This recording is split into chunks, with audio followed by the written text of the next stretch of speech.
এই প্রথমবার আমি জলযাত্রী দেখতে গেলাম। জলযাত্রী যাওয়াও যে দেখা এত সুন্দর সেটা না দেখলে বুঝতেই পারতাম না। কত লাখ লাখ মানুষের সমাগম, আর কত সুন্দর সুন্দর সুন্দর জিনিস নিয়ে যাচ্ছে দেখো। একে তো মাইলের পর মাইল হেঁটে যাওয়া, তার উপরে এত সুন্দর সুন্দর পথ প্রদর্শনী, যেটা দেখার জন্য হাজার হাজার মানুষের ভিড় হচ্ছে। দেখো কত সুন্দর সাজিয়ে গুছিয়ে নিয়ে যাচ্ছে, আর কত বড় বড় ভারী ভারী ঘোড়া ভর্তি জল। সত্যি মহাদেবের কৃপা না থাকলে এতটা রাস্তা পাড়ি দেওয়া অসম্ভব। ওই দেখো কি সুন্দর মা দুর্গাকে নিয়ে যাচ্ছে, আর ওই দেখো দুটো কঙ্কাল, মুন্ডু, কঙ্কালের মুন্ডু, কি সুন্দর লাগছে, বেশ ভালো লাগছে। প্রত্যেকটা বাঁককে কি সুন্দর সাজিয়েছে, ময়ূরের পেখম দিয়ে, ফুলদানি দিয়ে, যাবতীয় জিনিস দিয়ে কি সুন্দর সাজিয়েছে দেখো। এটা কিসের মূর্তি? মহাকালের, কলিকাতা হইতে তারকেশ্বর। মানে দেখলে দেখতেই থাকতে ইচ্ছা করছে, যে বাড়ি যেতে আর ইচ্ছা করছে না। কিন্তু প্রচণ্ড জোর বৃষ্টি আসছে, এবার না বাড়ি গেলে বৃষ্টিতে ভিজবো চারজনে। ওই বাঘটাকে কি সুন্দর সাজিয়েছে দেখো, আর অনেক সবাই মিলে নিয়ে যাচ্ছে। অনেক বড় বাঘ, অনেকটা জলও রয়েছে, আর খুব সুন্দর সাজিয়েছে। মোটামুটি 5-6 জন মিলে নিয়ে যাচ্ছে একটা বাঘকে। বাও, কি সুন্দর লাগছে দেখো। হ্যাঁ, কুকুরটা বেশি কিউট।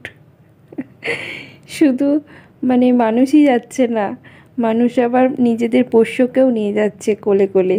তোমরা কারা কারা আমার মতন এরকম জলযাত্রী দেখতে গেছিলে প্লিজ কমেন্ট করে জানিও, আর কেমন লাগলো সেটাও জানিও। কত সুন্দর লাগছে দেখো, প্রত্যেকটা বাঘকে কি সুন্দরভাবে সাজিয়েছে। ওই দেখো একজন তো আবার বাচ্চাকে কোলে নিয়ে মানে কাঁধে নিয়ে যাচ্ছে। শুধু একজনকে মানে দেখলাম যে সেটা না, অনেক সবাইকেই দেখছি। আর আমরা এই বাচ্চা হয়েছে, এখানে যাওয়া যাবে না, ওখানে যাওয়া যাবে না, এই করি। সত্যি মনের জোর থাকলে মানে মানুষ কত কিছু করতে পারে। মনের জোর আর মহাদেবের কৃপা। মহাদেবের নাম নিতে নিতে আমরা মহাদেবকে দর্শন করছি দেখো। আর এদিকে বৃষ্টিও চলে এসছে, হালকা বৃষ্টিও পড়ছে। আর যখনই বৃষ্টি আসছে না, দেখছি মানে এগুলো তো সোলার জিনিস, সব শোলা দিয়ে তৈরি করেছে। তো সব আর কি কাপড় দিয়ে ঢেকে দিচ্ছে, কাপড় না পলিথিন দিয়ে ঢেকে দিচ্ছে। বাহ, এটা তো খুবই সুন্দর। এটা দেখো কি সুন্দর তালপাতা দিয়ে, মানে তালপাতার পাখা দিয়ে তৈরি। দারুণ লাগছে, জাস্ট দারুণ।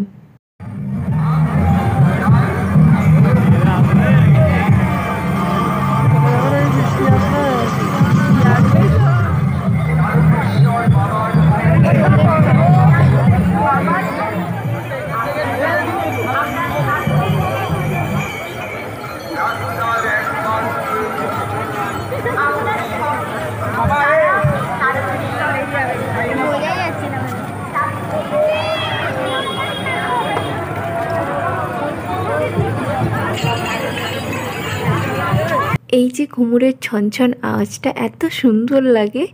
আমাদের বাড়ি থেকে রাস্তা দিয়ে যখন যায় জলযাত্রী, তখন এই ছনছন ছনছন আওয়াজটা মানে হয়, বাড়ি থেকেই বুঝতে পারি যে এই জলযাত্রী যাচ্ছে। আমাদের বাড়ির সামনে দিয়ে এত জলযাত্রী যায় না, ওই 2-1টা। দেখো কত বড় মহাদেব নিয়ে যাচ্ছে, আর কি সুন্দর লাগছে দেখো। বৃষ্টিটা একটু জোরে চলে এসেছে, সেই জন্য একটা এরকম ছাউনি আছে, ছাউনির নিচে বসে পড়েছি। আর এই ছাউনিটা হচ্ছে এখানে মানে জলযাত্রী যে যাচ্ছে তাদেরকে এই টুকটাক এই ফল দিচ্ছে, সেই ছাউনি। একটু কমলেই বাড়ি চলে যাব। আজকের মতন টাটা।